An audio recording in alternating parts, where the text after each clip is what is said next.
Karena nanti pembahasan kita hari ini berhubungan dengan cycle yang berkaitan dengan kas ya, dan sedikit nanti instrumen keuangan.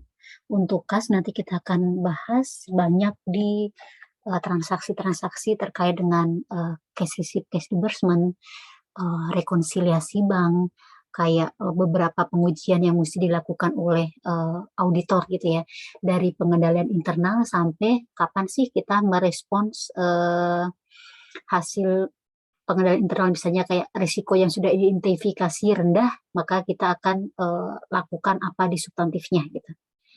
Sebelum itu ada sedikit pertanyaan yang relevan di sini.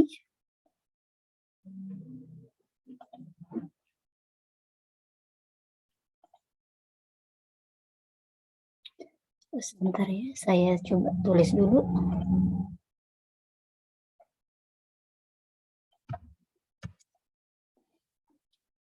Dan ini belum tercover ya di pembahasan kita. Jadi adik-adik silahkan menyampaikan pendapatnya, gitu ya.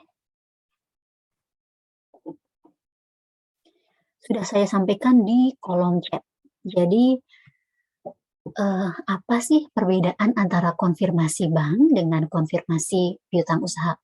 Walau memang keduanya itu merupakan konfirmasi positif, jadi membutuhkan konfirmasi replay baik dari customer ataupun dari bank gitu ya, terkait konfirmasi yang dikirimkan oleh auditor yang nanti ditujukan langsung kepada auditor. Karena kita melihat perbedaannya, adik-adik bisa menganalisisnya dari yang pertama, sifat informasi. Apa sih yang digali dari konfirmasi bank dan konfirmasi piutang? Terus adik-adik bisa sampaikan juga ukuran sampelnya. Kalau konfirmasi bank itu sampelnya berapa sih? Kalau konfirmasi piutang itu kira-kira berapa gitu ya. Walaupun memang kalau sampel konfirmasi itu tidak serta-merta ada misalnya kayak 50% dari total populasi atau 60% gitu ya. Tetapi paling tidak adalah gitu ya kebijakan umum yang diambil oleh auditor ketika melakukan pengiriman konfirmasi ini. Terus prosedur substantif apa gitu ya, atau tindakan apa yang paling tepat dilakukan oleh auditor ketika memang konfirmasi ini belum di-reply gitu ya, bahkan di permintaan konfirmasi yang kedua. Mungkin itu mungkin sekitar 5 menit, adik-adik silahkan berargumen gitu ya. Dan ini apa namanya, kalau adik-adik lihat belum ada di kita punya slide. Paling tidak adik-adik apa namanya berargumen, nanti kita akan bahas. Karena nanti materi kita untuk UAS itu tidak hanya kasus ya, mungkin nanti ada multiple choice atau isi pendek gitu.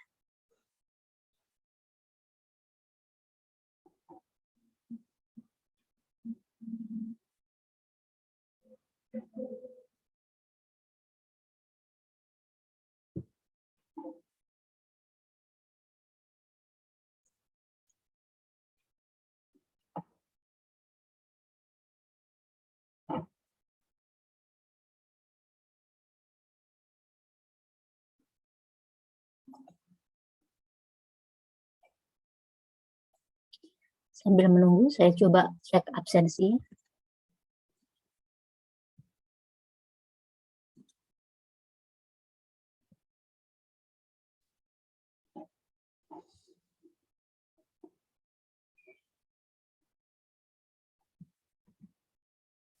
Ini Billy belum ada ya?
Nanti minta tolong diinfokan ya kalau Billy sudah masuk.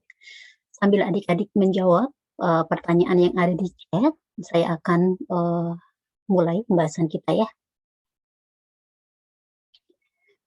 Untuk pembahasan di kolom chat ini nanti akan kita bahas sambil saya menerangkan bagaimana sih auditor melakukan pengujian untuk melakukan audit atas akun kas.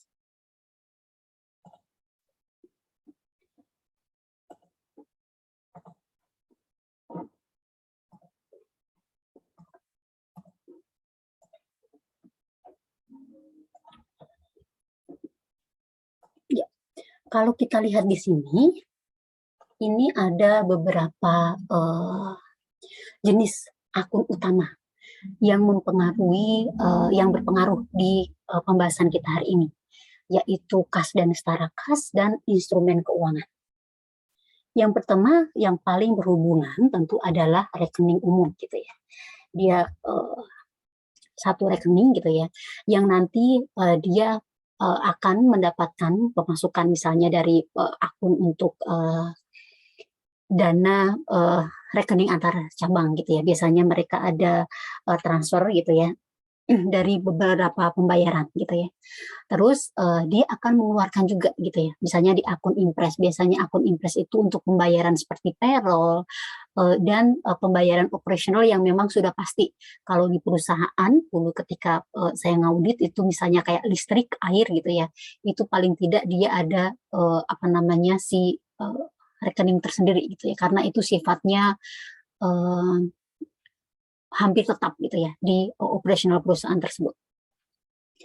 Terus untuk rekening dana kas di perusahaan juga macam-macam ya, bisa ke kas kecil atau cash on hand juga dia juga bisa menggunakan si metode Impres di sini. Jadi dia fill up gitu ya. Ketika dia berkurang, dia bisa melakukan pengajuan sesuai dengan kebijakan perusahaan. Kalau kas kecil biasanya tidak lebih dari 10 juta atau 20 juta gitu ya. Karena memang untuk pembiayaan kecil ya, misalnya untuk biaya transport, biaya klaim kesehatan gitu ya, untuk biaya perangko, untuk biaya-biaya kecil untuk operasional perusahaan yang tidak memerlukan misalnya kayak penerbitan cek gitu ya.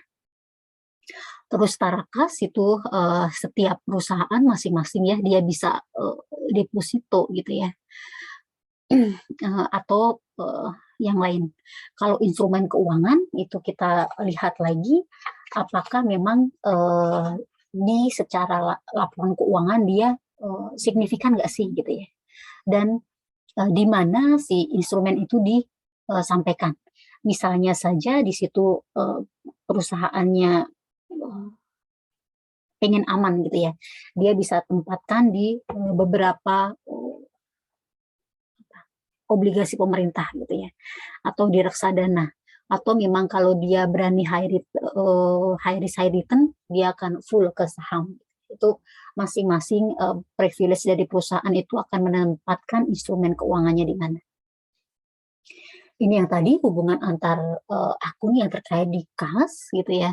Jadi bersumber dari judul kas di sini gitu ya.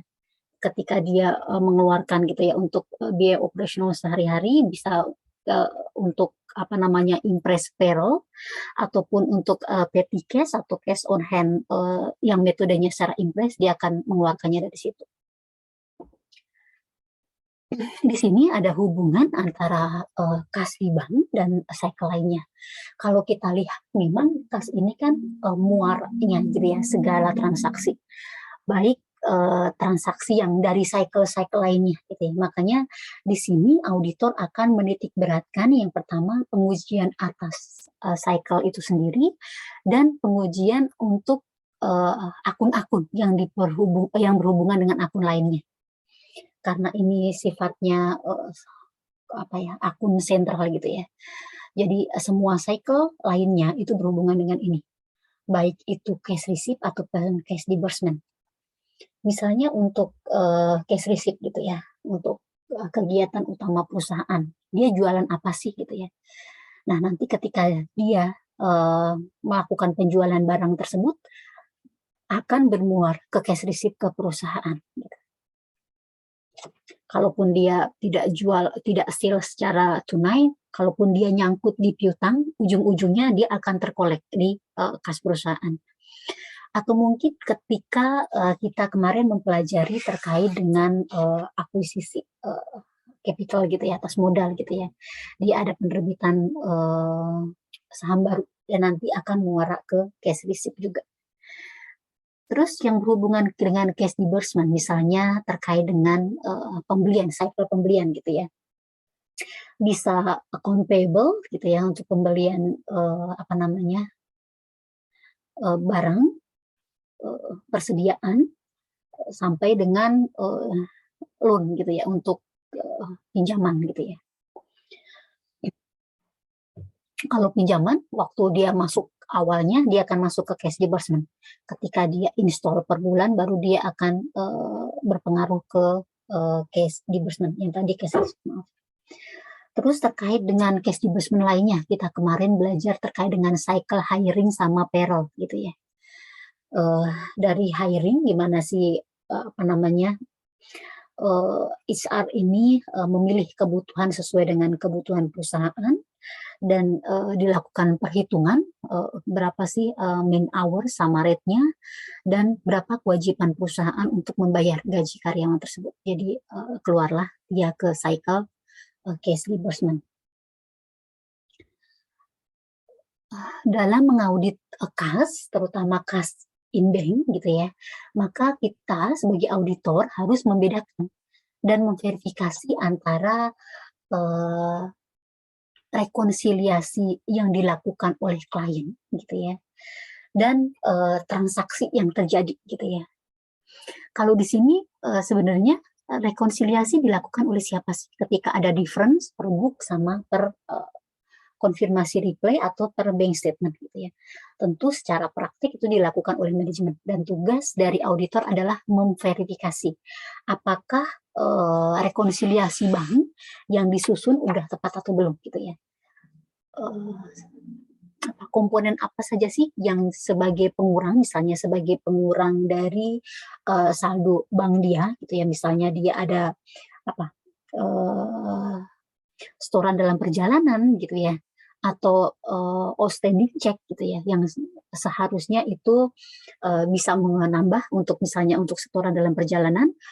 Kalau dia outstanding check berarti dia akan mengurangi saldo per bank tersebut, misalnya seperti itu. Dan tugas kita adalah memastikan apakah memang yang menyebabkan perbedaan itu sudah tepat atau belum. Dan yang kedua di sini memastikan kas gitu ya, yang dicatat baik itu transaksi cash receipt atau cash disbursement gitu ya, itu mencerminkan transaksi yang memang terjadi di tahun buku tersebut. Kalau kita lihat di sini, pernyataan ini menyatakan bahwa memverifikasi rekening rekonsiliasi klien ini tidak terlalu rumit gitu ya. Tetapi yang menjadi perhatian auditor adalah memverifikasi transaksinya, seperti yang tadi saya jelaskan. Apakah yang menyebabkan perbedaan tersebut itu benar atau tidak sih gitu ya. Misalnya yang umumnya menjadi perbedaan di akunnya posisinya si bank gitu ya. Misalnya seperti kayak pembebanan administrasi bank gitu ya. Ataupun juga ini saldonya tidak cukup atau cek kosong gitu ya, sehingga memang tidak bisa ditarik. Ini hubungan antara kas dan cycle lainnya, tadi di awal sudah saya jelaskan untuk case in bank itu ada beberapa yang mempengaruhi. Yang pertama untuk case receipt dan case disbursement. Untuk case receipt sendiri biasanya berasal gitu ya kalau dia ada isuan stok baru ataupun dari hasil penjualan perusahaan tersebut. Untuk yang case disbursement-nya ya untuk disbursement kegiatan perusahaan gitu ya.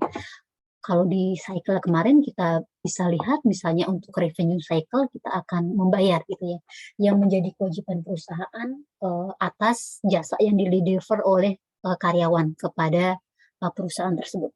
Kalau untuk pembelian umum gitu ya, misalnya kayak pembelian inventory, pembelian fixed asset gitu ya, itu kalau dia outstanding di account payable, pasti nanti ada uang yang harus mengalir ke supplier atas barang-barang yang dibutuhkan oleh perusahaan.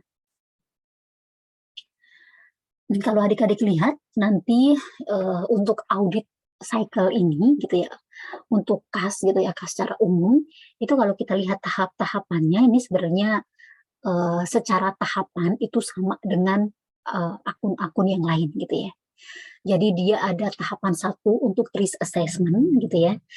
Dan tahapan 2 dan 3 itu untuk risk response-nya. Kalau risk assessment ya pasti understanding business entity dong.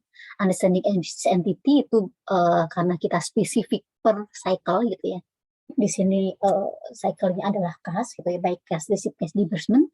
Jadi kita akan mengidentifikasi sebenarnya apakah ada risiko sih gitu ya di akun kas ini gitu ya. Ketika kita nanti lihat secara material gitu ya, materialitas pasti kalau di sisi kas gitu ya, itu harus dibuka gitu ya. Kalau di sini kan ditetapkannya adalah performance materiality atau materialitas pelaksanaan ya. Kalau di sini material aja lebih tepat kalau materialitas pelaksanaan. Dan kita akan mengidentifikasi apakah ada inherent risk yang cukup tinggi di cycle ini.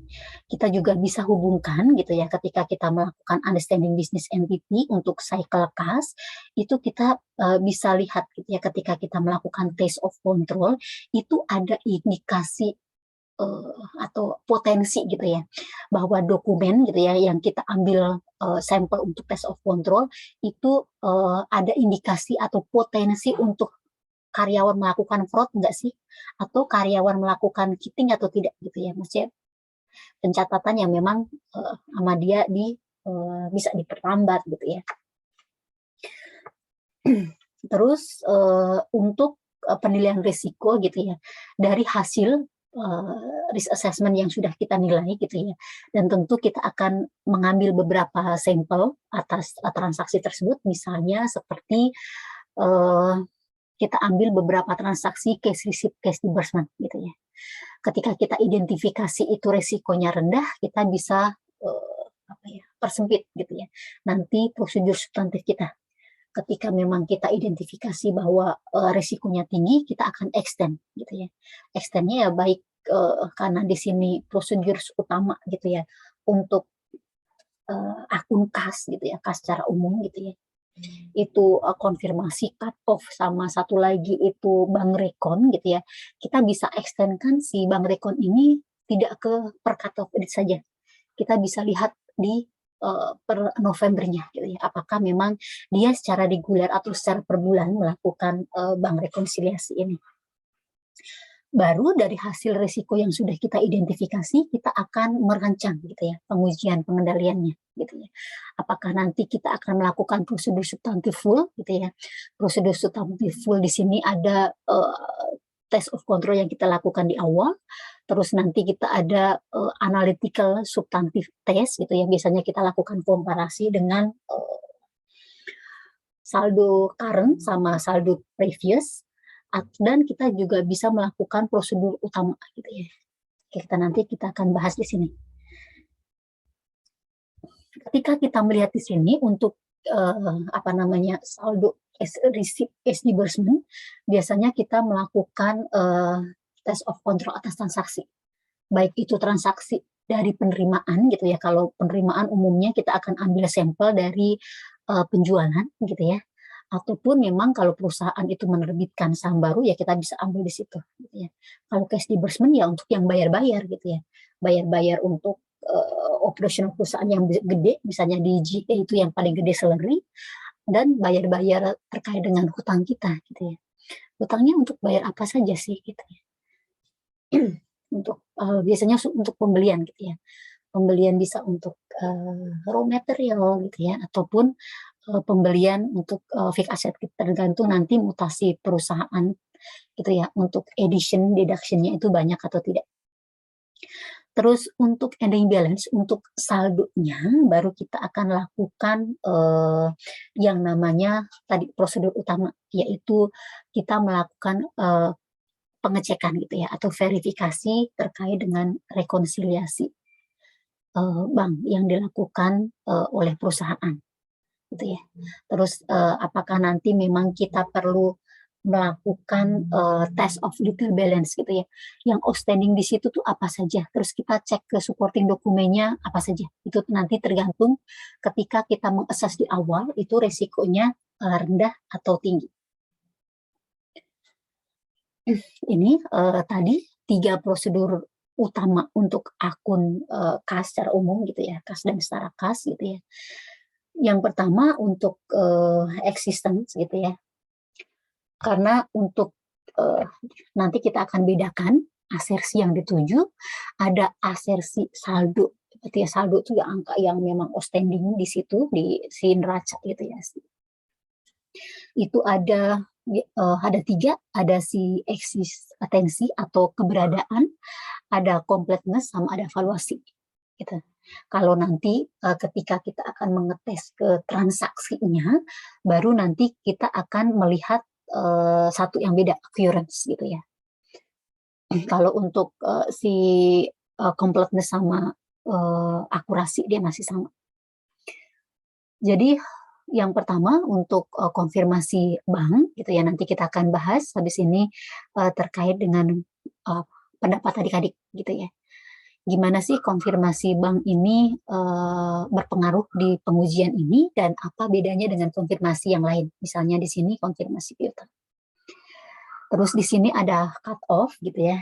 Cut off itu kita akan melihat beberapa transaksi yang baik sebelum sama setelah tanggal neraca. Apakah memang sudah dibukukan secara tepat atau belum sih?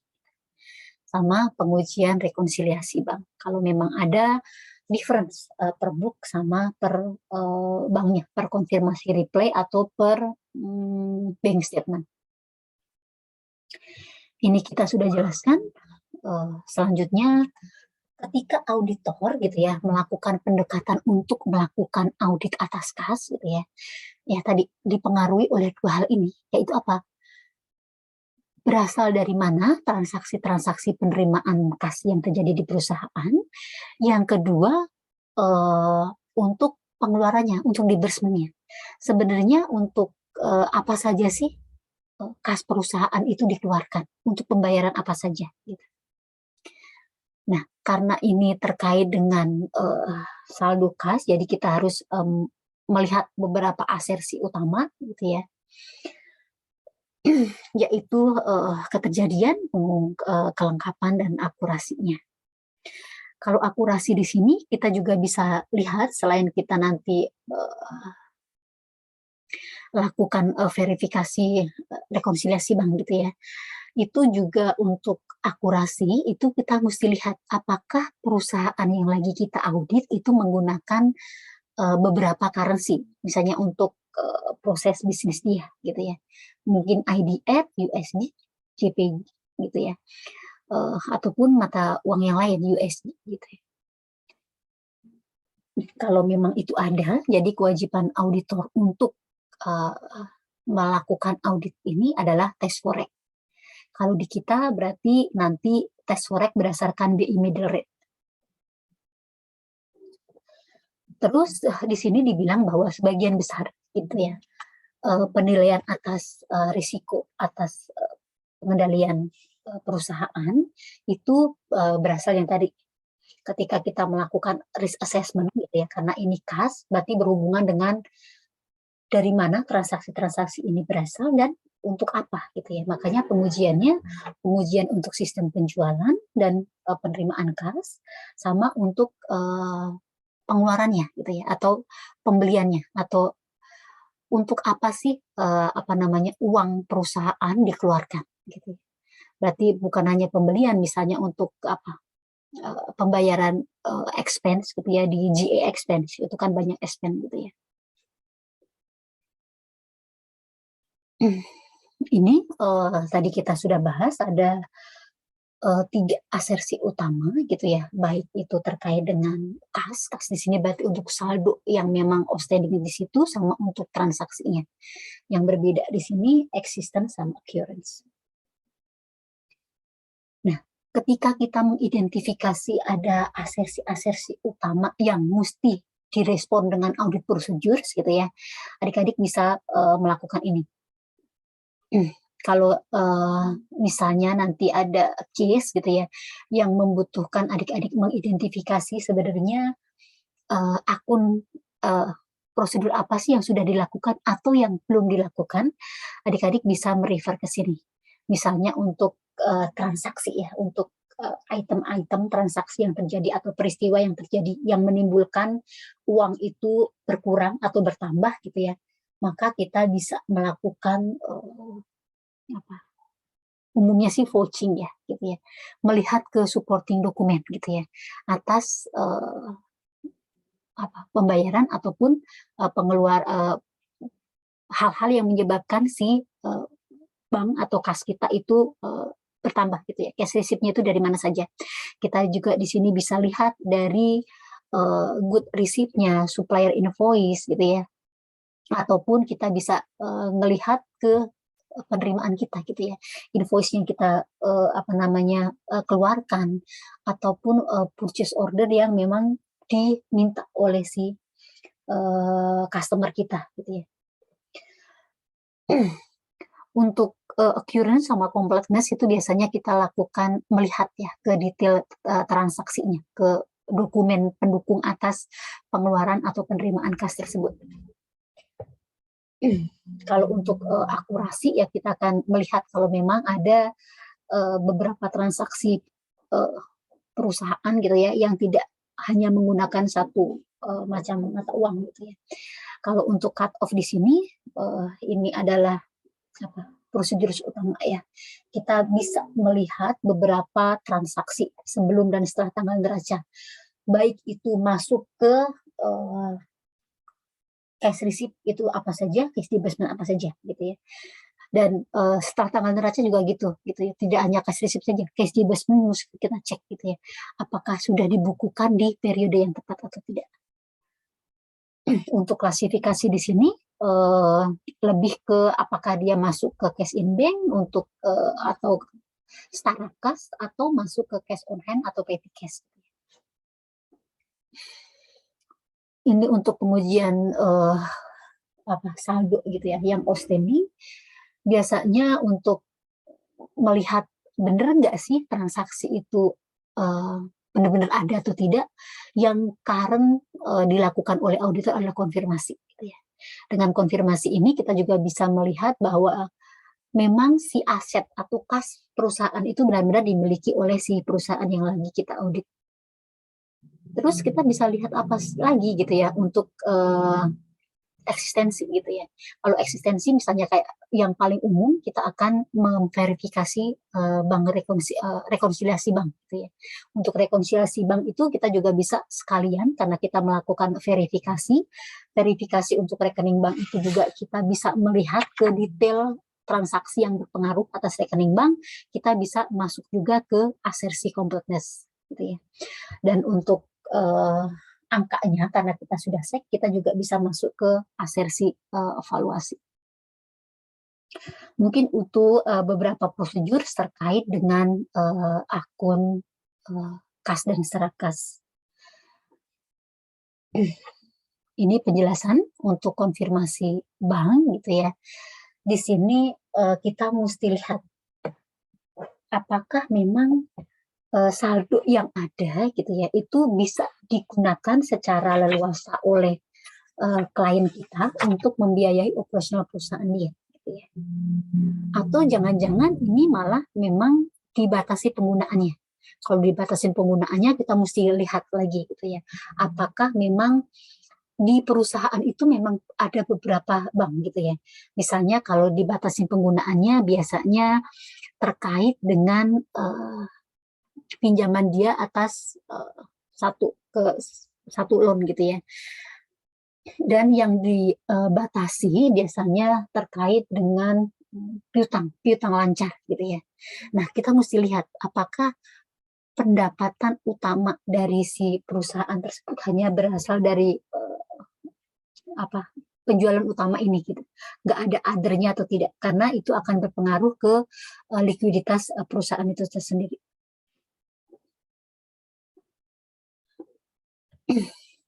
Terus ini tadi kita sudah singgung sedikit ya terkait dengan pengujian rekonsiliasi bank. Karena di sini sifatnya adik-adik adalah pembelajaran, biasanya yang dilakukan, yang diminta untuk melakukan pengujian rekonsiliasi, membuat rekonsiliasi itu adik-adik sebagai mahasiswa gitu ya. Tetapi secara praktek si rekonsiliasi bank itu dilakukan oleh klien. Jadi tugas auditor kita akan melakukan membuat ya seperti kayak konfirmasi kontrol atau konfirmasi difference kalau memang ada beda saldo per book yang ada di buku besar yang dibukukan berapa gitu ya. Misalnya ada bank ABC gitu ya. Terus saldo per konfirmasi replay atau saldo per bank statement itu berapa gitu. Ketika dia ada beda, maka kewajiban dari perusahaan itu menyediakan konfirmasi bank ini. Jadi ketika memang kita kirimkan 5 dan kelima-limanya adalah beda, maka mereka akan menyediakan kita rekonsiliasi bank ke 5 rekening tersebut. Gitu ya. Dan masing-masing perbedaan, hal-hal yang menyebabkan perbedaan itu terjadi, kita harus lakukan verifikasi, karena itu tugas dari auditor. Di sini diketahui bahwa pengujian atas rekonsiliasi bank gitu ya, ada kecenderungan apa sih hal-hal yang menyebabkan perbedaan pencatatan itu, kita bisa identifikasi di awal ketika kita melakukan risk assessment gitu ya. Kalau memang di risk assessment tadi kita bisa identifikasi gitu ya, resikonya tidak terlalu tinggi gitu ya, tidak terlalu signifikan, maka kita bisa lakukan prosedur substantif terbatas. Nah, biasanya kita minta si konfirmasi rekonsiliasi tersebut dan kita akan bandingkan sudah benar belum sih gitu ya. Ketika kita identifikasi risikonya itu tinggi, maka kita akan sampai ke tahap kita akan cek dari detail transaksi ini gitu ya. Misalnya kayak ada setoran dalam perjalanan. Bener nggak sih item-item ini? Biasanya mereka kan ada beberapa transaksi. Sampai dengan misalnya kayak outstanding check gitu ya. Kita akan sampai lihat mana sih ceknya. Kita akan bisa sampai lihat ke bukti transaksi atas cek tersebut gitu ya. Kalau kita identifikasi bahwa risiko dari si pengendalian kas atau pengendalian di bank, kas di bank tersebut itu tinggi, kita bisa lakukan tambahan prosedur ke pengecekan yang lebih detail. Karena kita lagi ngomongin terkait dengan kas gitu ya, baik itu penerimaan atau pengeluaran kas gitu ya, itu sangat dekat sekali dengan fraud gitu ya. Baik itu yang dilakukan dengan misalnya kayak dia bisa kan kalau penggelapan itu ya bisa dari penerimaan gitu ya, misalnya kayak invoice fiktif atau memang ketika dia menetapkan harga jual dia tidak sesuai gitu ya, maksudnya tidak sama gitu ya antar satu customer dengan customer lain misalnya seperti itu. Ataupun mungkin dengan cash disbursement gitu ya. Cash disbursement misalnya dia ada kong kali kong lah ya dengan supplier gitu ya. Jadi ketika membeli sesuatu dengan harga yang tinggi gitu ya, nanti apa namanya dapat kickback si orang ini gitu ya. Makanya untuk mengurangi hal tersebut itu kayak segregation of duty itu sangat penting di pengujian ini. Jadi melihat pengendalian internal gitu ya dari akun kas gitu ya, baik bagaimana dia membayar atau mengeluarkan gitu ya, ataupun ketika dia nerima gitu ya, itu sangat penting sekali. Terus di sini auditor harus melakukan atau memperluas audit prosedurnya ketika memang di sinyalir gitu ya, maksudnya ada potensi bahwa berdasarkan pengujian pengendalian kita itu ada lah potensi fraud gitu ya, yang yang ada lah potensi fraud yang bisa terjadi di akun ini. Nah, setelah kita lakukan identifikasi, maka auditor itu akan merancang gitu ya, atau merespons. Gimana sih biar bisa paling tidak mengidentifikasi gitu ya, atau mengungkapkan potensi-potensi kecurangan yang terjadi. Gitu ya. Kalau untuk cash receipt tentu kita bisa lakukan dengan konfirmasi ke customer gitu ya, dengan konfirmasi piutang gitu ya. Atau juga kita juga bisa melakukan pengujian terkait dengan beberapa hal terkait dengan ini prosedur untuk mendeteksi lapping gitu ya.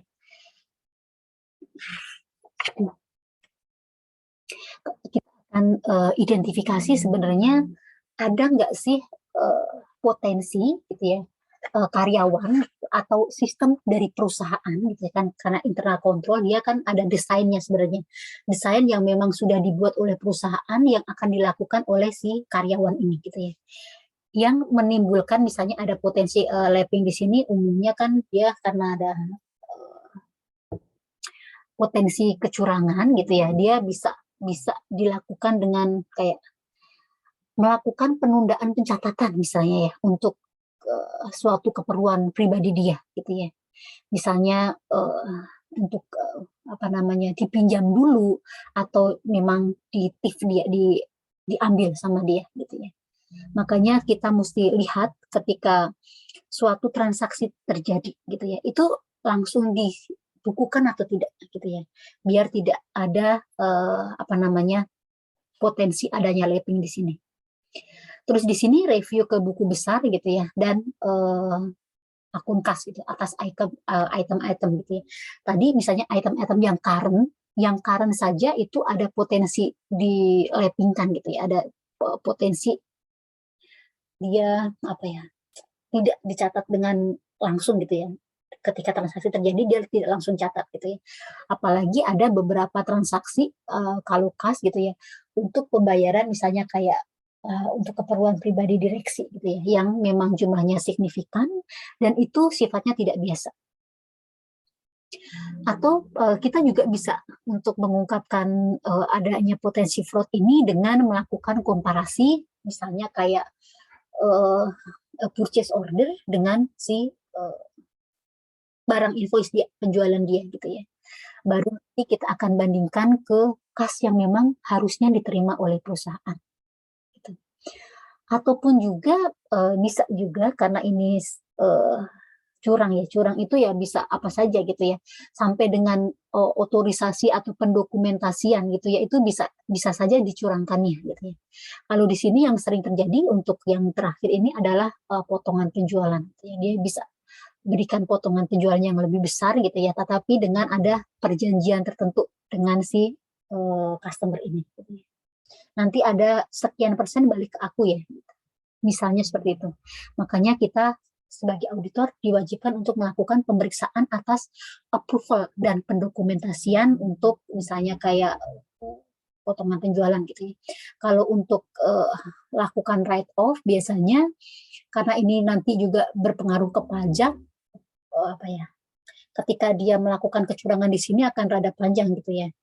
Bener nggak sih sesuai dengan kebijakan perusahaan misalnya sudah lebih dari sekian bukan hari lagi, tahun gitu ya, dia akan di write off atau tidak, dan buktinya apa saja. Terus apa namanya, kayak bagaimana sih usaha perusahaan untuk menagihnya gitu. Jadi banyak step-step yang mesti dilalui oleh si apa ya, bisa dibilang oknum atau karyawan yang melakukan kecurangan ini untuk si piutang tak tertagihnya.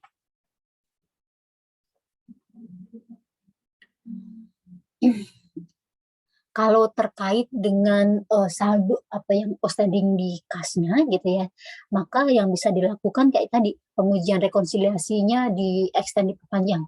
Kita tidak hanya melihat per 31 Desember, kita bisa lakukan di Novembernya gitu. Jadi secara reguler nggak sih, poin-poin apa saja sih yang masuk dalam si bank rekon tersebut.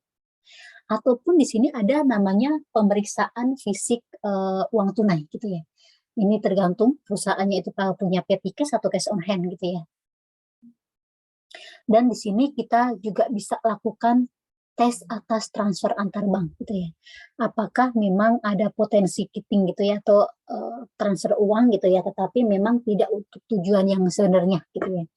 Maka ketika kita mengetes transfer antar bank ini, itu bukti terkait dengan transaksi gitu ya, atau semua informasi terkait dengan transfer antar bank itu harus jelas gitu ya.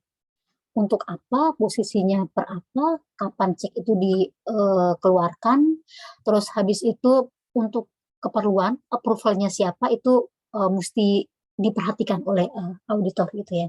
Jadi ketepatan informasi atau ketepatan semua informasi yang berhubungan dengan transfer antar bank. Dengan begitu maka paling tidak gitu ya, fraud-fraud ini bisa identifikasi gitu ya, bisa diungkap lah.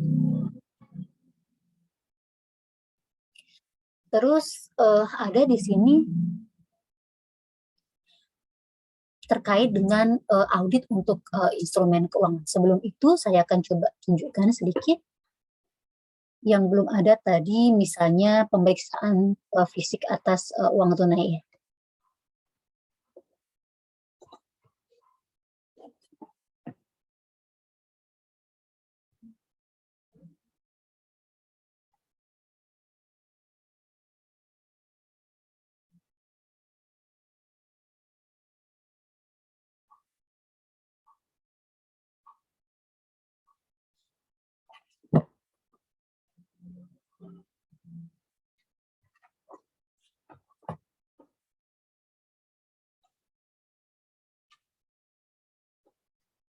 Sebentar, saya akan coba tunjukkan materi terkait kita.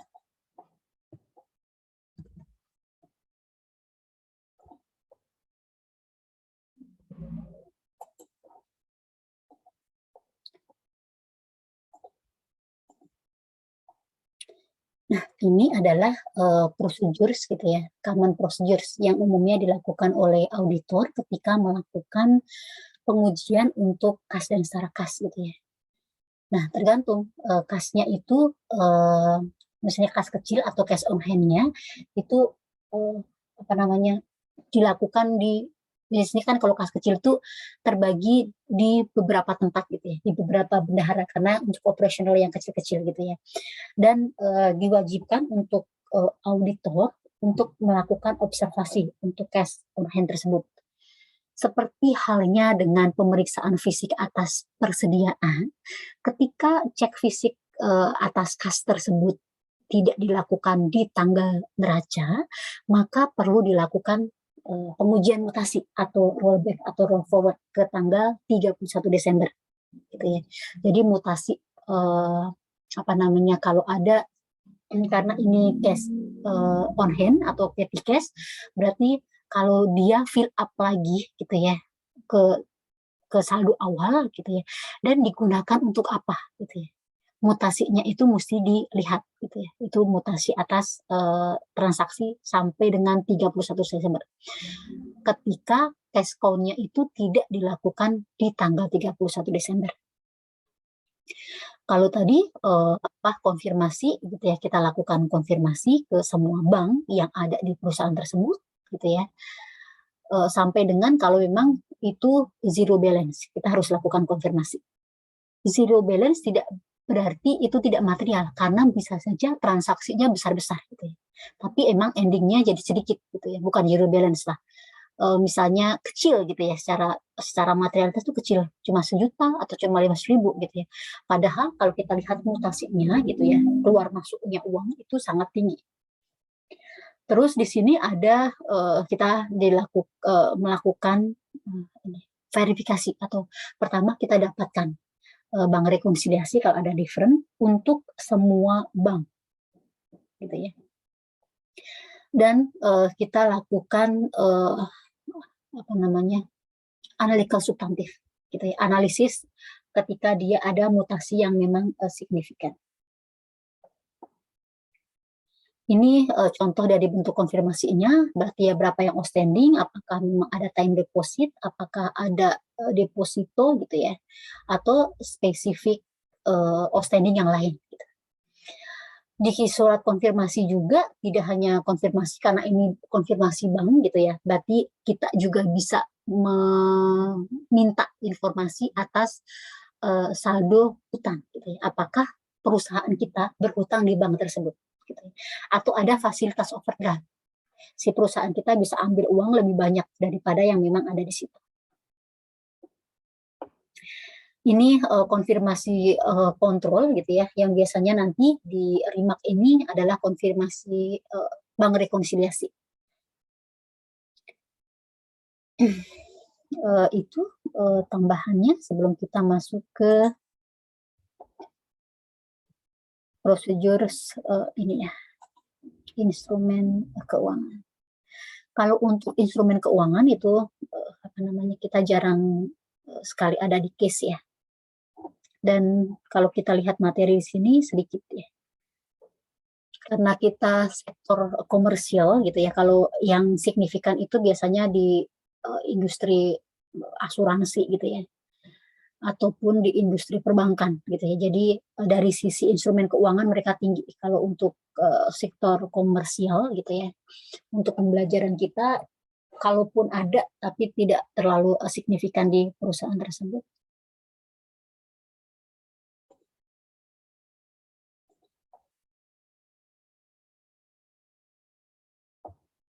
Di sini audit atas instrumen keuangan berarti auditor harus mendapatkan bukti audit gitu ya, untuk melihat apakah yang outstanding di laporan keuangan atau di neraca kita itu sudah disajikan secara wajar atau tidak.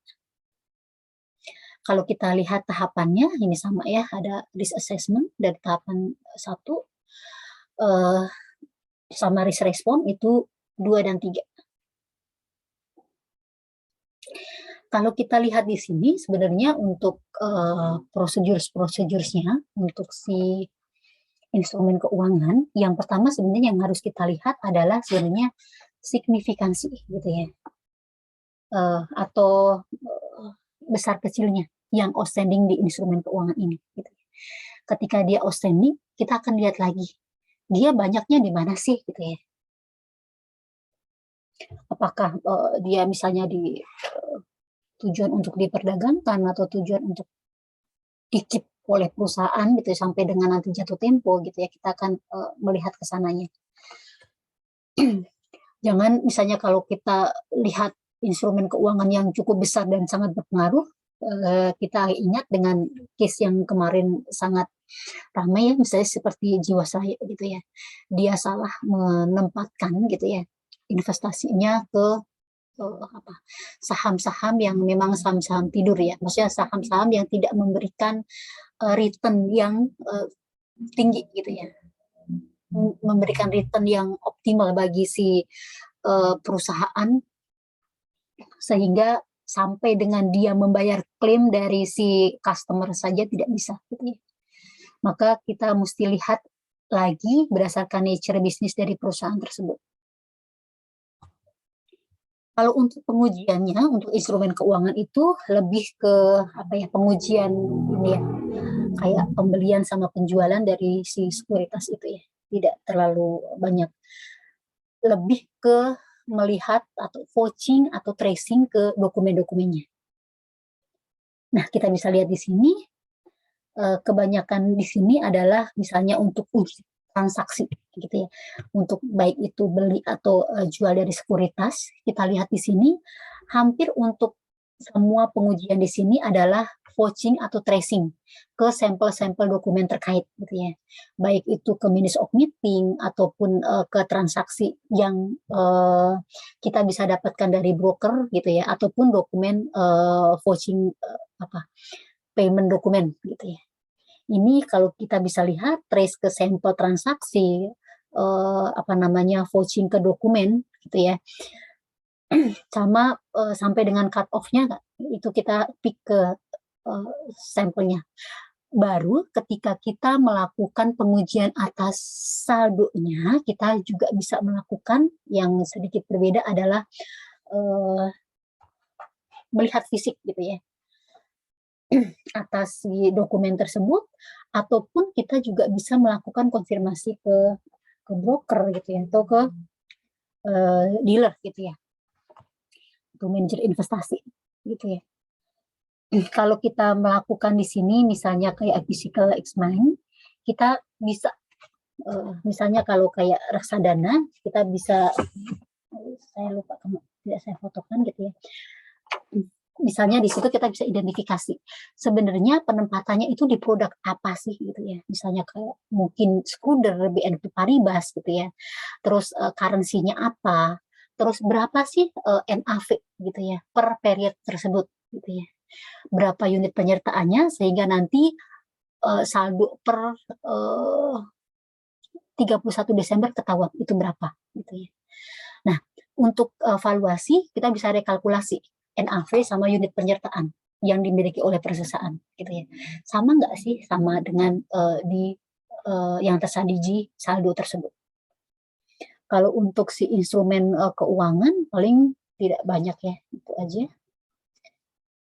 Kalaupun nanti ada berarti kemungkinan tidak di case ya, kalau case biasanya umumnya adalah bank rekon. Kalau di case mungkin apa,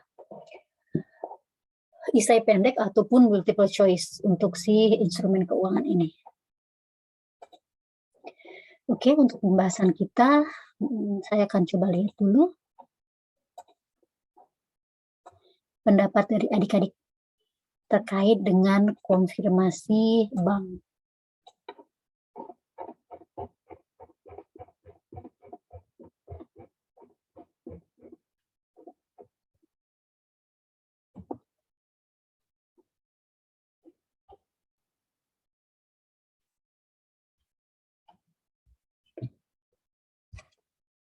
Oke, sebelum ini aku izin untuk beresin 1 menit ya portal kita.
Jonathan.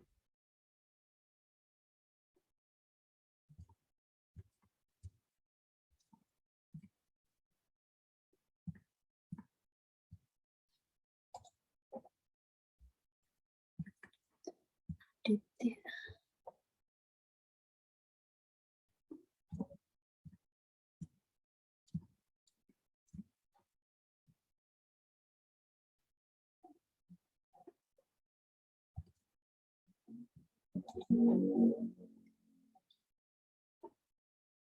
Adik-adik ketika merename itu ya ada nomor urut ya.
Oke.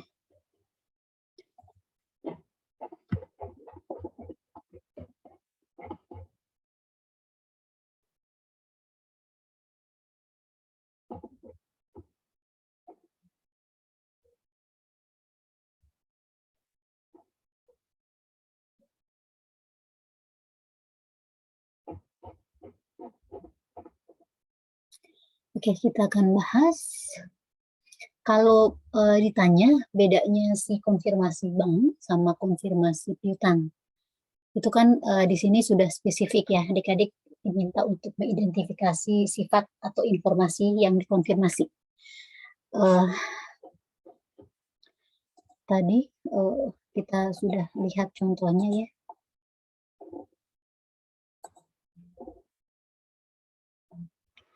Untuk informasi yang dikonfirmasi itu tidak hanya saldo balance untuk kas di bank itu saja, gitu ya. Untuk bisa informasi yang lainnya, bisa apakah perusahaan punya deposito atau tidak, atau simpanan yang lain gitu ya. Itu di perusahaan. Nah, kita dengan konfirmasi bank juga bisa melakukan konfirmasi atas semua liability yang dimpunyai oleh perusahaan di bank tersebut. Misalnya ada overdraft atau loan atau memang pinjaman lain gitu ya yang dimiliki oleh si perusahaan kepada bank terkait. Kalau kita lihat untuk konfirmasi piutang itu dia lebih spesifik ke piutangnya, ke saldo piutang saja.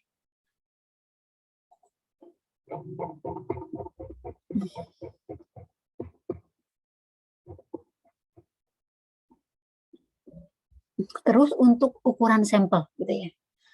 Untuk ukuran sampel untuk bank itu dikirimkan ke semua atau seluruh bank yang ada yang dipunyai gitu ya oleh perusahaan gitu ya. Dia punya 10, kita akan kirimkan 10-10-nya kayak populasi lah ya. Tetapi untuk konfirmasi piutang gitu ya, kita akan lihat berapa sih sebenarnya berapa banyak customer-nya gitu. Kalau memang dia major customer-nya cuma 5, kita bisa lakukan semuanya gitu ya. Biasanya untuk piutang gitu ya, itu customer-nya banyak gitu ya. Sehingga yang beda di sini kita akan lakukan pengambilan sampel atas konfirmasi piutang gitu ya. Terus tindakan yang harus dilakukan gitu ya, atau prosedur alternatif yang harus dilakukan oleh auditor ketika tidak mendapatkan jawaban konfirmasi. Kalau piutang berarti ada 2, masih ingat apa? Coba aku lihat.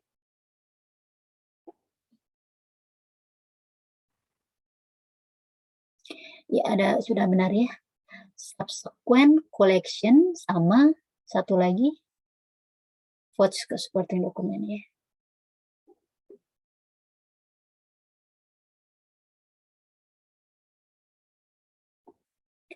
Kalau untuk kita tidak mendapatkan konfirmasi bank, maka kita bisa mendapatkan bank statement, rekening koran. Baru nanti kita akan uji gitu ya, kita akan compare apakah memang ada difference dengan si saldo yang dicatat di buku. Kalau memang ada difference, berarti kita akan mendapatkan si bank rekonsiliasinya, akan verifikasi bank rekonsiliasinya. Baru kita akan vouch sama vouch-nya, tapi transaksi yang menyebabkan si kas perusahaan bertambah ataupun berkurang.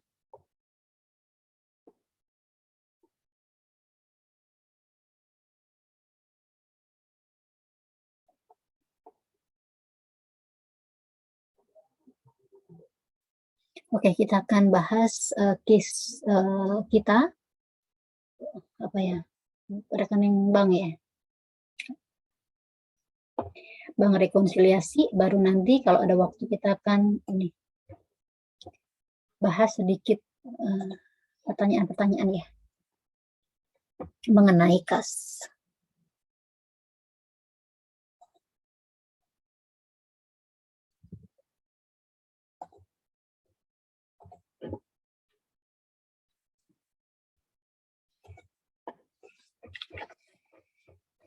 Kalau kita lihat di sini case-nya itu ya, apa transaksinya dia nggak banyak,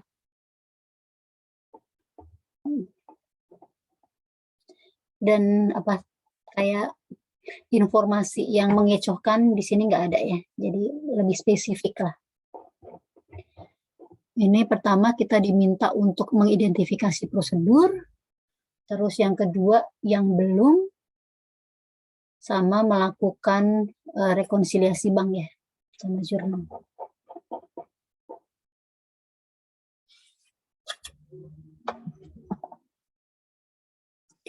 Oke, ini di sini ada mengirimkan konfirmasi bank. Tadi berarti ada 2 ya, konfirmasi itu untuk eksistensi sama return obligation, lebih ke right-nya ya sebenarnya. Tadi kalau obligation itu ketika si perusahaan itu mempunyai liability, jadi misalnya ada loan di bank tersebut, terus memperoleh fotokopi. Berarti kalau memperoleh itu berarti kita sekaligus melakukan vouching kan ya ke rekening koran, berarti untuk bisa eksisten lah sama si completeness.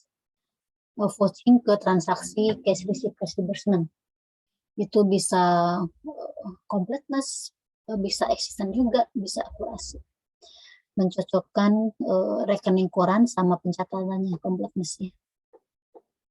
1, 2, 3, 4, 4-empatnya sudah dilakukan.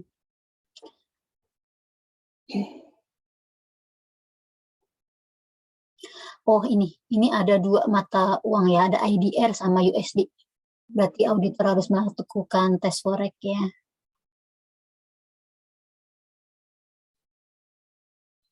Ada penambahan, klien belum melakukan rekonsiliasi bank, berarti yang belum dilakukan selain tes forex, rekonsiliasi bank. Ini sudah diketahui ya. Yang kita buat rekonsiliasi bank itu bank dosa. Berarti di sini per booknya si 32, per banknya si 96. Ini apa ini? Deposit yang masih dalam perjalanan, store dalam perjalanan ya. Berarti dia menambah, dua-duanya menambah. Cek yang masih outstanding Outstanding berarti dia mengurangin ya. Mengurangin bank. Empat-empatnya ngurangin. Kesalahan pembebanan bank. Berarti ini juga ngurangin bank ya. Administrasi expense. Berarti dia di mana? Di perusahaan ya, buku perusahaan ya. Ngurangin buku perusahaan. Cek kosong ya, cek yang ditolak karena nggak ada datanya kan ya. Oke, berarti yang nanti berpengaruh ke perusahaannya dua ini dan mesti di-adjust. Udah gitu kan, simpel. Oke. Adik-adik, untuk yang presentasi, silakan presentasi dulu, nanti kita bahas ya.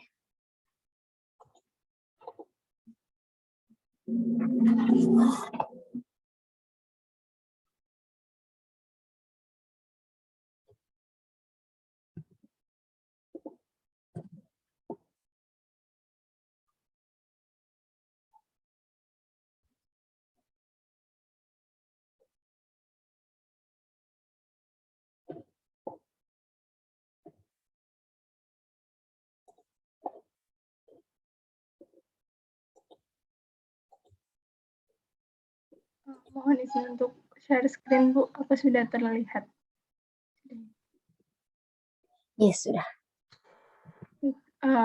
Langsung dibuka mungkin oleh saya langsung saja ya, Bu. Bismillahirrahmanirrahim. Assalamualaikum warahmatullahi wabarakatuh. Selamat siang, Ibu dan teman-teman semua. Kami dari kelompok 8 yang beranggotakan Adam, nomor presensi 1, saya Tazkiyah Maratu Syifa, nomor presensi 25, dan Ferdianti Yuni Rahayu, nomor presensi 28. Di sini kami akan membahas kasus mengenai audit atas akun kas dan bank. Untuk soalnya, izin untuk saya bacakan ulang. KAP Bidodo dan rekan melakukan audit atas laporan keuangan PT Nusa Bangsa untuk tahun buku yang berakhir 31 Desember tahun 2019 untuk pertama kali di peringkatan awal. Prosedur audit yang dilakukan auditor dan informasi atas hasil prosedur tersebut adalah sebagai berikut. Pertama, mengirimkan konfirmasi ke bank. Auditor telah memperoleh balasan konfirmasi dari Bank Aman, Bank Sentosa dengan hasil sebagai berikut. Pada Bank Aman, saldo buku yang tertera di klien adalah 20 juta dan saldo konfirmasinya juga 20 juta. Untuk Bank Sentosa, saldo bukunya 32.584.000 dan jawaban konfirmasinya sebesar 96.882.000. Sedangkan konfirmasi pada Bank Sejahtera diperoleh jawaban sebagai berikut. Bank Sejahtera, saldo menurut klien 20 juta, sedangkan jawaban konfirmasi dalam USD adalah 2.000. Kurs tengah BI per 31 Desember 2019 adalah Rp10.000 per USD. Kemudian memperoleh fotokopi rekening koran pada bulan Desember 2019. Ketiga, melakukan vouching ke bukti transaksi penerimaan kas dan pengeluaran kas.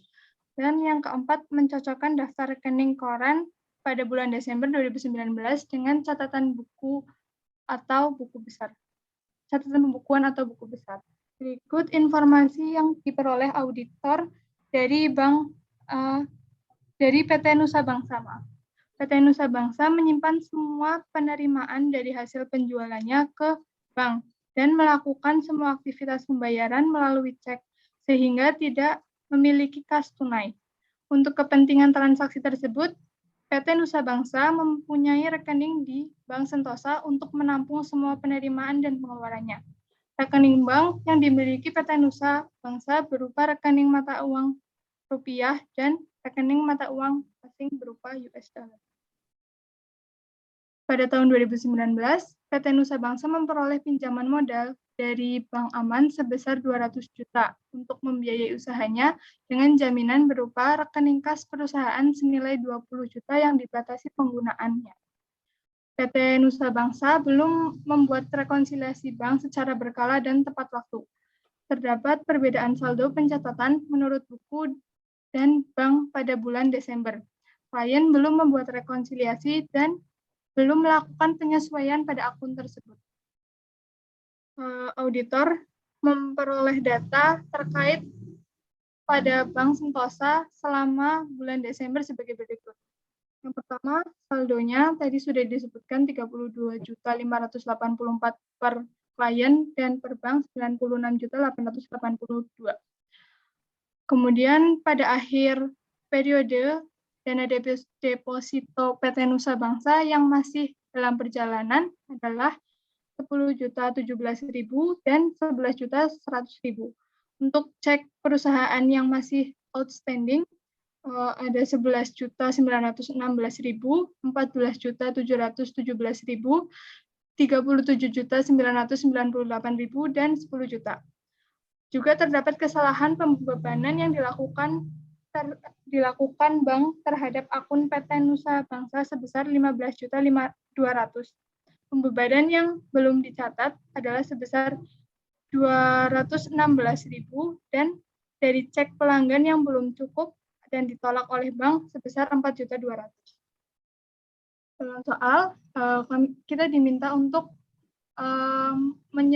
menjelaskan atau menyebutkan mengenai prosedur audit substantif yang telah dilakukan auditor, dan asersi apa yang telah diuji oleh auditor. Kemudian asersi mana yang belum teruji dan prosedur audit apa yang harus dilakukan untuk meyakini asersi tersebut. Kemudian kita juga diminta untuk melakukan rekonsiliasi bank dan jurnal penyesuaian untuk hasil rekonsiliasi tersebut. Terakhir, membuat schedule utama dan schedule pendukung atas audit test sebagaimana yang sudah terlampir. Untuk asersi yang telah diuji bisa disampaikan oleh Adam. Oke. Adam sebentar ya, 1 menit ya, aku ke toilet sebentar ya. Oh ya, baik Bu.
Adam, silakan. Baik, akan saya lanjutkan. Terima kasih kepada Taskia. Berdasarkan informasi yang tersedia dari soal dan hasil diskusi kami, asersi yang telah diuji oleh auditor adalah sebagai berikut. Untuk prosedur auditnya, yang pertama mengirim konfirmasi ke bank. Dan asersi yang telah diperoleh adalah existence, dengan tujuan audit memastikan saldo kas pada neraca dapat dibuktikan keberadaannya atau existence. Yang kedua, ada valuation and allocation yang memiliki tujuan audit memastikan rincian saldo kas telah dipastikan cocok dengan saldo kas pada buku atau detail tie-in. Selanjutnya, asersi right and obligation dengan tujuan audit memastikan saldo kas merupakan hak yang sah milik perusahaan. Lalu untuk prosedur audit selanjutnya adalah meminta dan mencocokkan daftar rekening koran dengan asersi valuation and allocation yang bertujuan untuk memastikan saldo kas telah dihitung atau dicatat secara akurat atau akurasi. Lalu asersi occurrence dengan tujuan audit memastikan transaksi benar-benar terjadi atau tidak fiktif. Yang selanjutnya, asersi completeness. Dengan tujuan audit memastikan seluruh transaksi telah tercatat seluruhnya. Lalu prosedur audit selanjutnya adalah melakukan vouching ke transaksi penerimaan kas dan pengeluaran kas. Asersi yang diperoleh adalah existence dengan tujuan audit memastikan transaksi terkait penerimaan dan pengeluaran kas dapat dibuktikan keberadaannya. Lalu ada asersi valuation and allocation dengan tujuan audit memastikan transaksi telah dihitung atau dicatat secara akurat atau akurasi.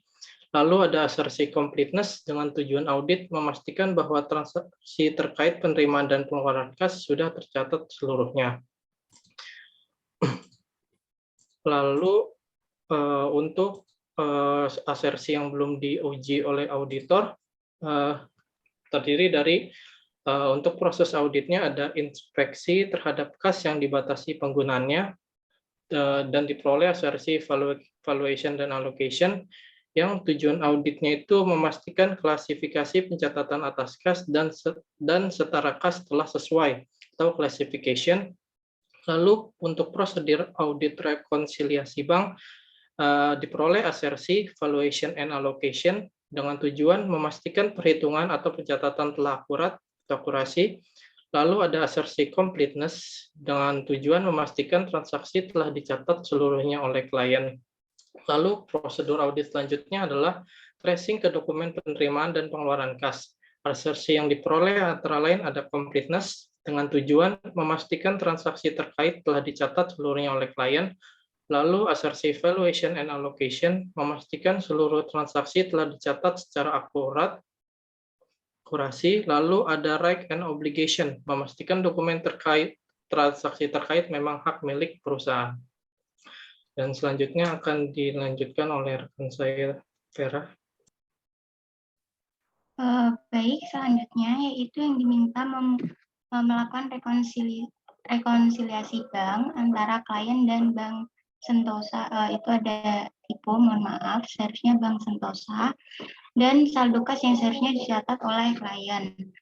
Sudah diketahui di soal bahwa saldo pada tahun 2019 per bank itu ada 96.882 dan per kliennya ada 32.584.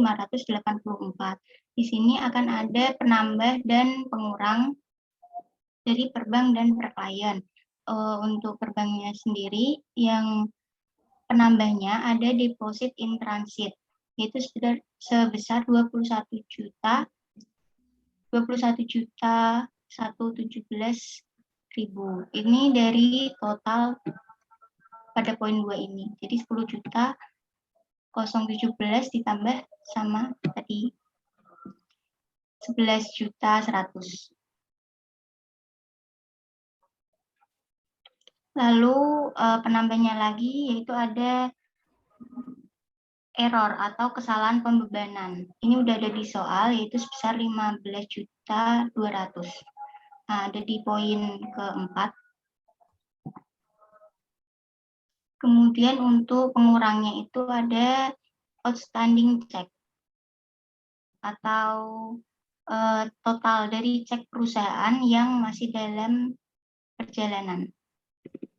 Jadi ada 4 cek itu totalnya. Kemudian kita total.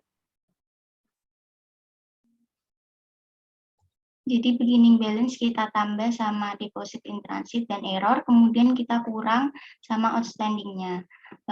Ditemukan ending balance-nya ada 58.568. Kemudian untuk per kliennya, karena di sini ada saldo kas yang belum dicatat oleh klien, kita perhitungannya dari bawah atau dari ending balance-nya. Nilainya kita ambil dari ending balance yang diketahui oleh bank, yaitu 58.568. Kemudian untuk pengurangnya itu ada NSF atau dana cek dari pelanggan yang belum cukup atau yang ditolak oleh bank, sebesar 4.200.000. Kemudian pengurang lagi ada service charge atau pembebanan bank yang belum dicatat sebesar 216.000. Kemudian perhitungannya karena dari bawah, jadi yang pengurangnya ini kita tambah. Jadi ending balance kita tambah sama NSF dan service charge, kemudian kita kurang sama beginning balance yang diketahui di soal, yaitu 32.584. Jadi telah diketahui saldo kas yang belum dicatat oleh klien itu sebesar 30.400.000. Next. Kemudian ini ada jurnal koreksinya. Untuk yang pertama, ada pencatatan koreksi untuk kas yang belum dicatat oleh klien. Di jurnal awal, karena belum dicatat, maka jurnal koreksinya sebesar 30.400.000, yaitu cash in bank pada account receivable. Kemudian ada administration expense dan cash in bank atau pembebanan bank yang tadi belum dicatat oleh klien. Sehingga administration expense pada cash in bank sebesar 216.000.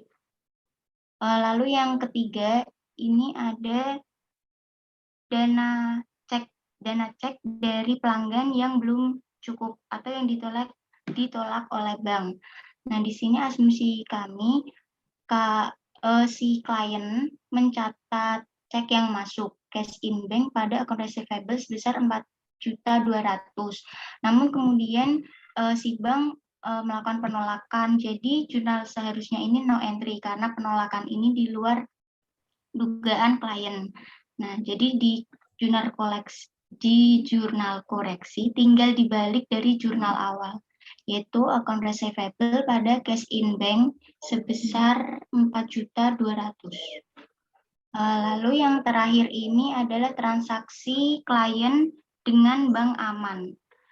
Jadi jurnal terakhir ini klien mendapat pinjaman 20 juta dari bank aman dengan jaminan rekas yang dibatasi penggunanya sebesar 20 juta. Ini jurnal awalnya klien mencatat cash in bank pada account payable sebesar 200 juta. Padahal jurnal seharusnya itu ada kas yang dibatasi, sehingga seharusnya cash in bank 180 juta, kemudian restrict cash 20 juta, dan pada account payable sebesar 200 juta.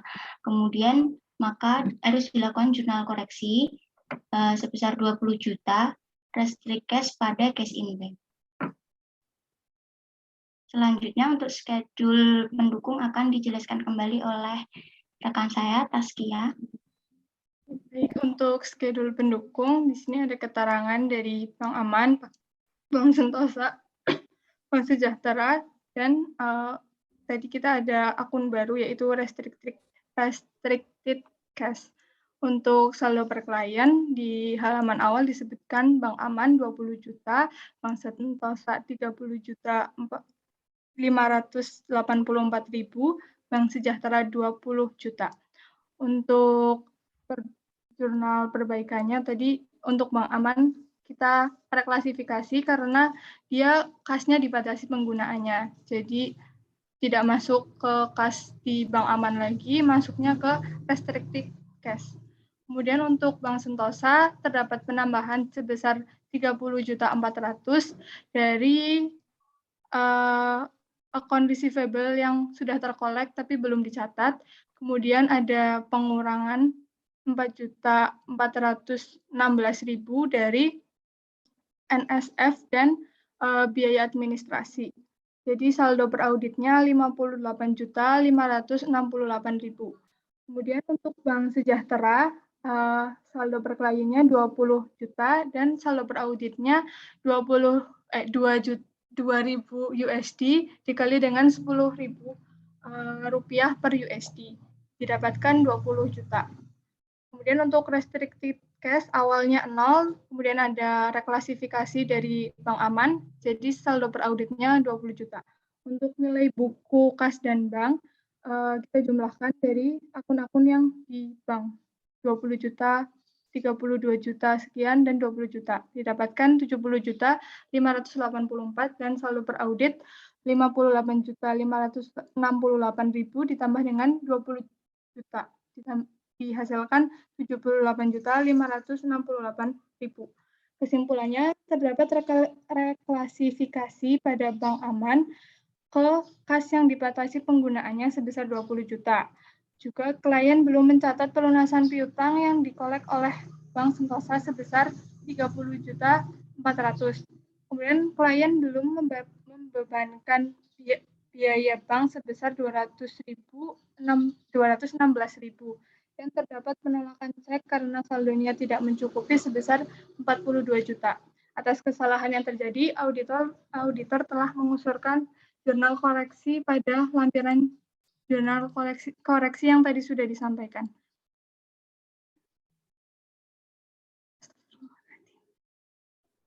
Untuk schedule utamanya, terdapat akun berupa kas dan bank, totalnya sebesar 72.584.000 per klien, dan terdapat koreksi sebesar penambahan 30.400.000 dan pengurangan sebesar 24.416.000 rupiah, sehingga saldo berauditnya sebesar 78.568.000.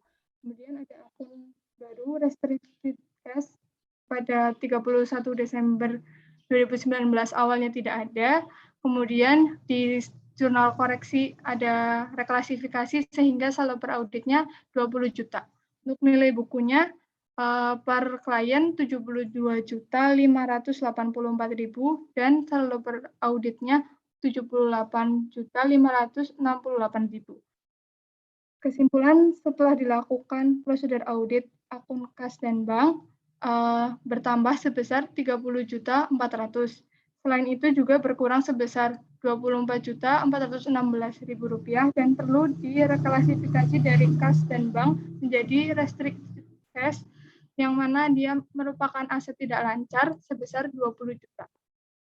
Untuk tambahan, error yang tadi di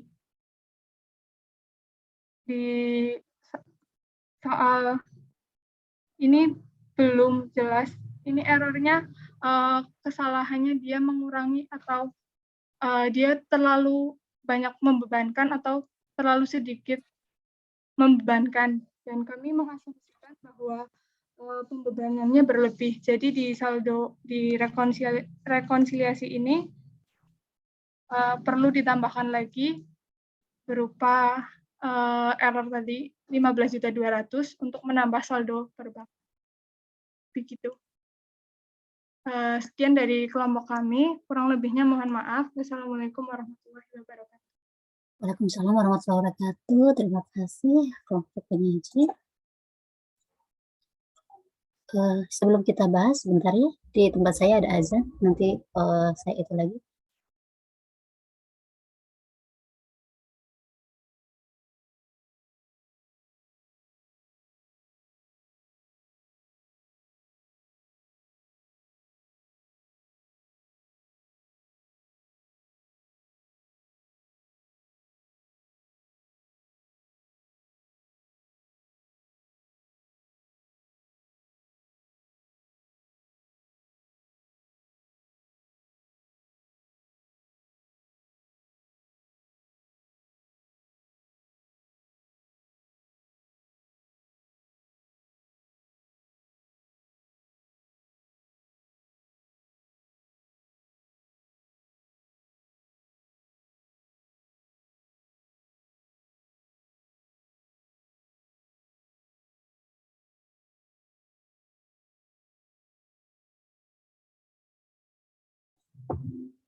Ya, boleh.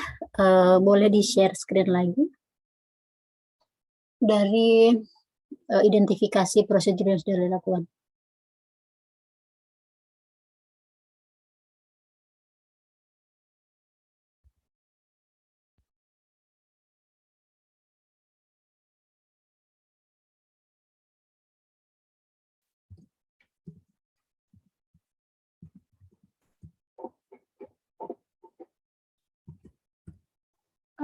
Apa ini sudah terlihat di asersi, Bu? Ya, sudah.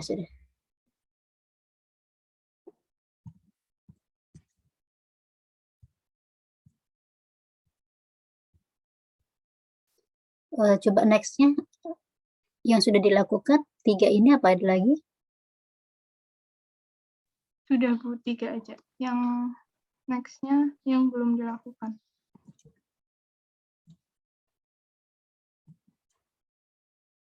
Konfirmasi, memperoleh.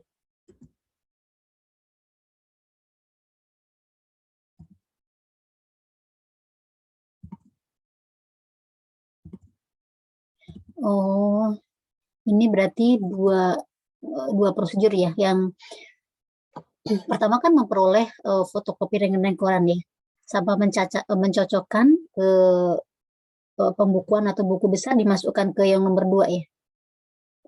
Iya. Iya. Oke, jadi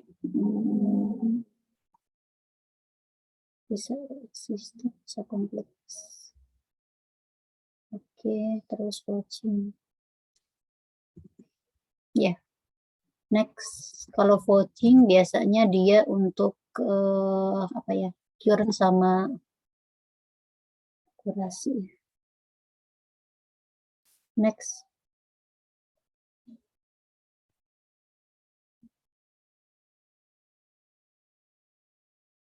Bang Rekon tracing ke dokumen. Yang tracing ini biasanya sudah dilakukan di depan ya. Di depan kan di situ ada vouching ke transaksi penerimaan dan pengeluaran. Yang sudah dilakukan, coba. Ya harusnya itu kan sudah ada di situ ya. Yang belum kelihatan adalah tes forex ya. Tes akurasi atas nilai mata uang asing yang ditranslasi ke mata uang rupiah. Next. Ini adik-adik udah dapat di itu ya, di pengakun ya, untuk rekonsiliasi bank.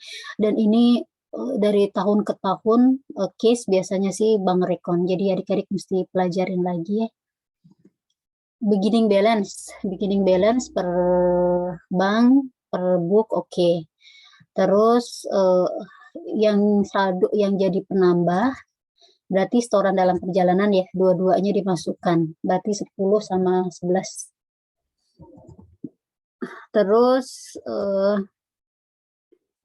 sama ini apa namanya, outstanding check. Berarti 4-4-nya dimasukkan jadi 74. Jadi yang error itu masuk ke pengurang ya, ke bawah. Terus yang per booknya 32,5, terus dua-duanya yang pengurangnya itu benar ya, ada pembebanan bank atau administrasi expense yang belum masuk, sama dana yang tidak cukup ya, apa cek kosong ya, itu 4,2. Jadi kalau itu ditambahkan itu saldonya sama 28,168. Jadi receivable collected by bank itu nggak ada. Next. Adik-adik mesti rada berhati-hati ketika membaca soal. Buatlah ayat jurnal penyesuaian yang diperlukan atas hasil rekonsiliasi bank. Berarti yang dibutuhkan adalah yang berkaitan dengan rekonsiliasi bank. Berarti 2 aja ya. Yang di sini berarti nomor 2 dan nomor 3. Jurnalnya sudah benar. Yang untuk reclass sama yang di atas itu enggak ada. Kan 30,4 untuk pembalance kan ya, itu enggak ada. Next. Oh, kalau next-nya berarti ini schedule pendukung sama schedule utama, ini aja kan ya. Summary dari yang atas tadi kan ya.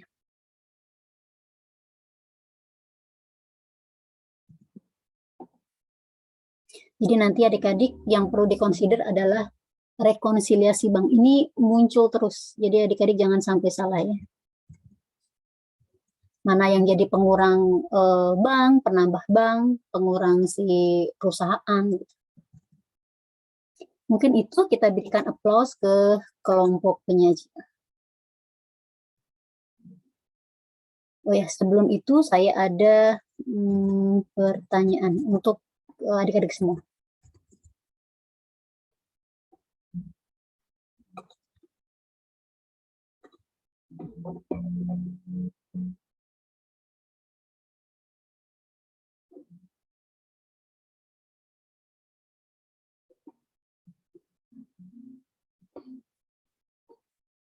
Misalnya, dari hasil pengendalian internal perusahaan itu auditor mengidentifikasi adanya potensi atau indikasi kecurangan dalam saldo akun kas. Apa yang harus dilakukan oleh auditor?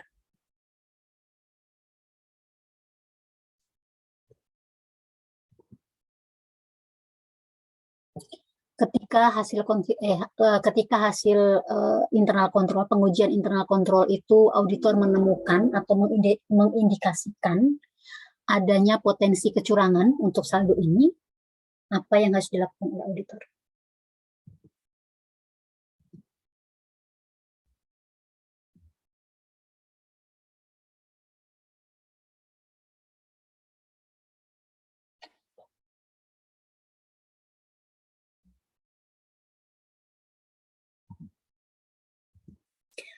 Di slide ada, adik-adik bisa share.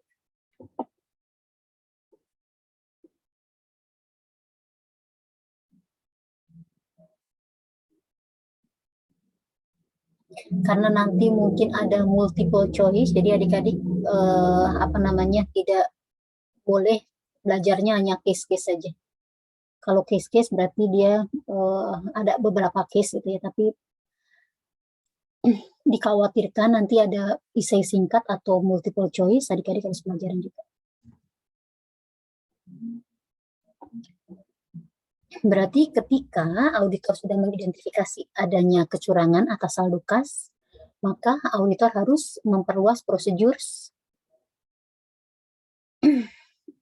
itu untuk audit di akhir tahun gitu ya.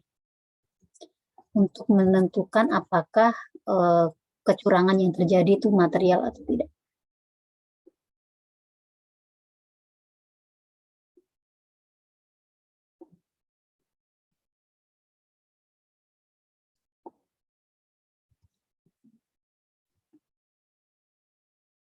Oke, yang kedua. Asersi utama untuk saldo kas.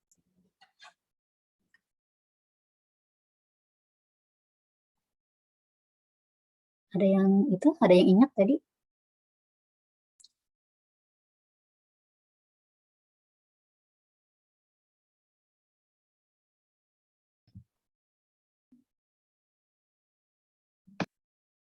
Ada 3, ada yang ingat? Existence. Ya.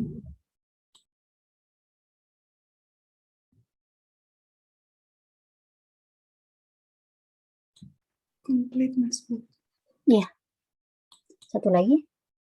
Valuation and allocation. Ya. Berarti yang membedakan kalau si transaksi, berarti kan ada 2 ya. Ada transaksi kas atau saldo kas. Berarti yang beda signifikan di existence sama occurrence. Nanti adik-adik jangan kebalik.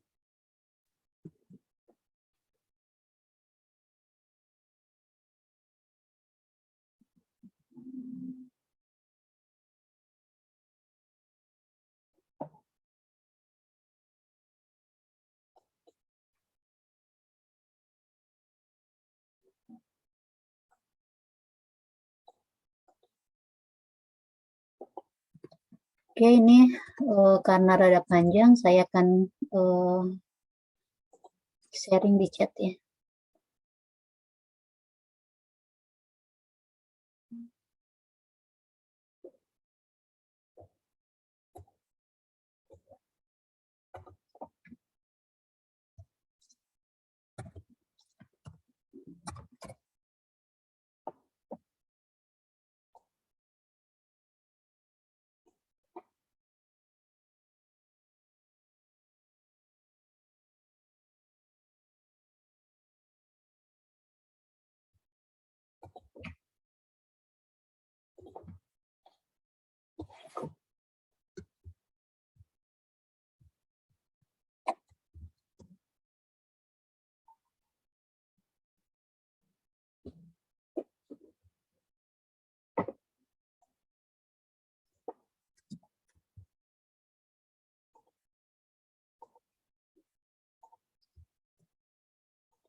itu ada 4 pernyataan ya.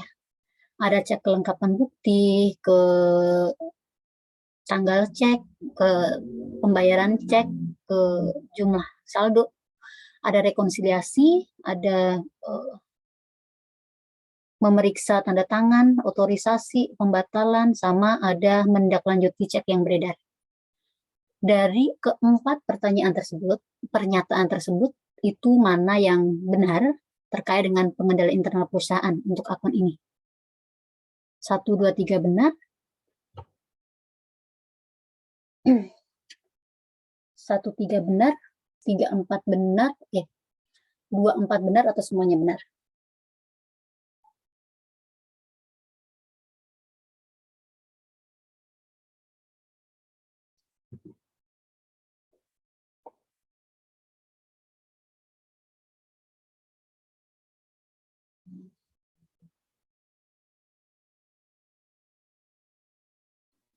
Satu dan 3 mungkin, Bu. Ya, 1 dan 3 ya. Kalau untuk 2, 4 itu prosedurnya substantif ya, karena dia mendapatkan dan memverifikasi bank rekon ya. Apalagi yang 4 itu step selanjutnya setelah kita verifikasi bank rekon. Satu lagi, prosedur utama untuk mengecek kewajaran saldo kas di bank. Ada 3, ada yang ingat?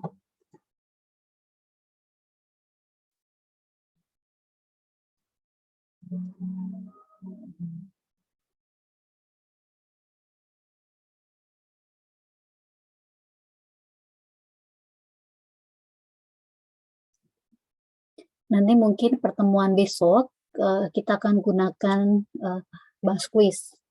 Terus review singkat ya setelah setiap pertemuan seperti ini.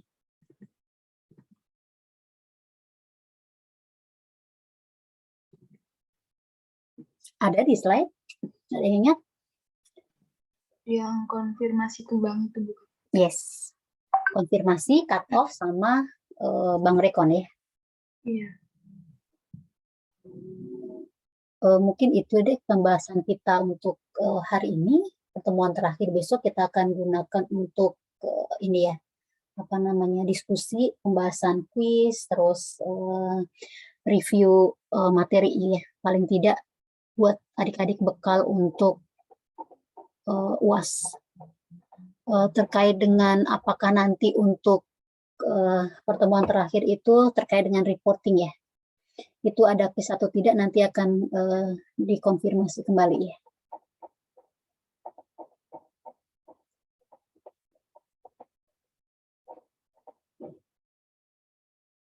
Sebentar.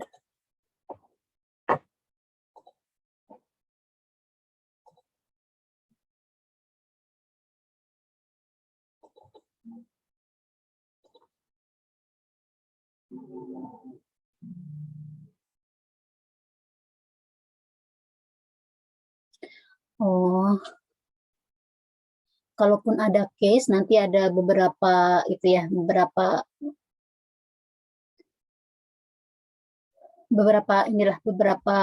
statement gitu ya, beberapa pernyataan. Terus adik-adik diminta untuk melihat dari hasil pengujian yang ada di atas gitu ya. Itu kira-kira LAI yang diterbitkan itu apa?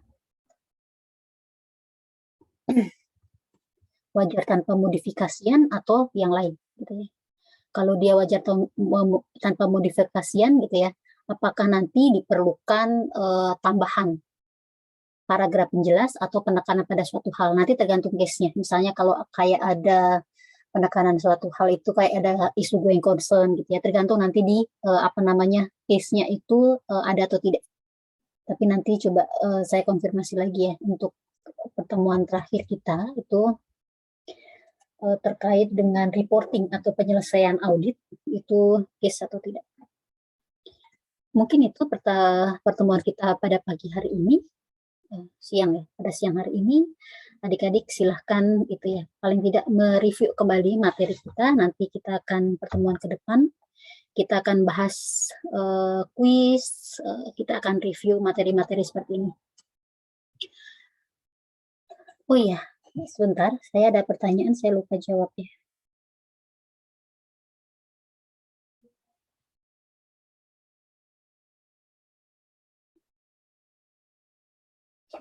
Ini mengenai ketika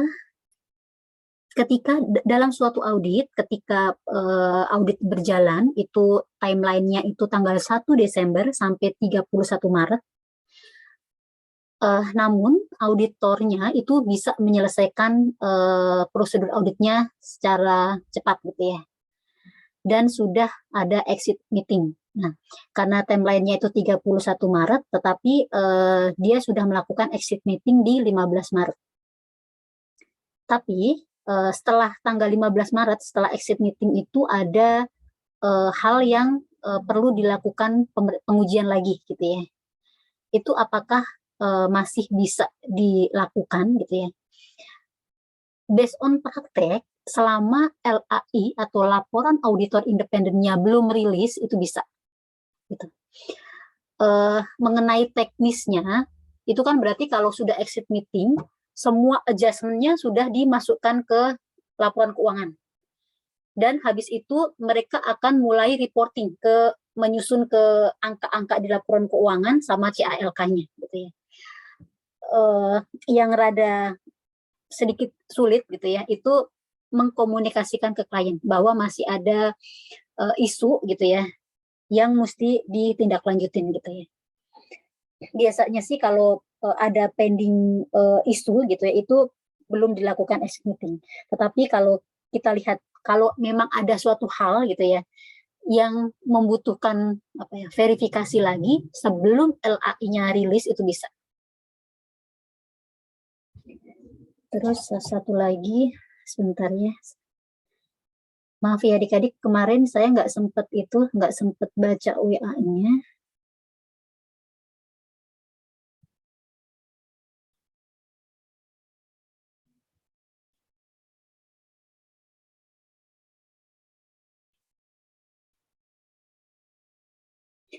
Oke, ini bagaimana cara auditor itu memeriksa kebenaran item atas aset tetap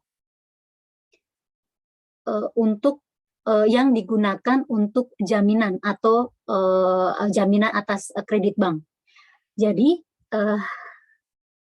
ketika kita melihat aset ini dijaminkan oleh bank, kan ketika ada ada perolehan, ada edition baru, itu kan kita minta supporting dokumennya dong, karena ini pembelian atas aset tetap, biasanya yang digunakan untuk jaminan itu tanah, bangunan gitu ya. Itu supporting dokumen yang diserahkan kepada auditor itu tidak aslinya, karena aslinya, sertifikat aslinya itu di bank. Jadi yang adik-adik akan cek nanti adalah sertifikat yang ada stempel miring gede dijaminkan di bank apa. Nah, nanti adik-adik bisa cek juga di CALK, gitu ya. Itu dijaminkan atas ini, ada keterangan lengkapnya. Tetapi ketika adik-adik melakukan pengecekan, itu pengecekannya fotokopi atas sertifikat yang bersangkutan dan ada stempel besar. Malang lah ya. Dijaminkan di bank, misalnya di KI, bank Mandiri gitu. Oh, mungkin itu ya pertanyaan yang kemarin di WA belum sempat saya jawab. Terima kasih atas pertanyaannya. Kalau nanti ada pertanyaan lagi, silahkan adik-adik sampaikan. Nanti kita akan bahas di pertemuan selanjutnya, biar nanti adik-adik paling tidak ketika melakukan UAS, hasilnya jauh lebih bagus dari kemarin.